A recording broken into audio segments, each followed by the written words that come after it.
Hey guys, today we're making stools out of cardboard. When making your stool, there are a couple things you'll want to keep in mind. First is the stability of the stool, and second is the stool's aesthetic.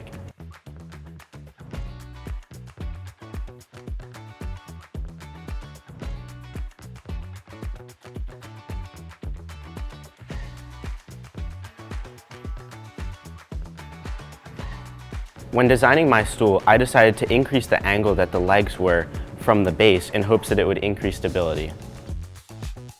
To make a 3D object out of these 2D cuts, I incorporated slots to join the legs to the stool base. Second, I decided to cut holes in each of the legs in hopes of making the stool lighter. Lastly, I decided to design the top of the stool in the shape of an artist's palette, so this stool can be used in an art studio. What stool will you make?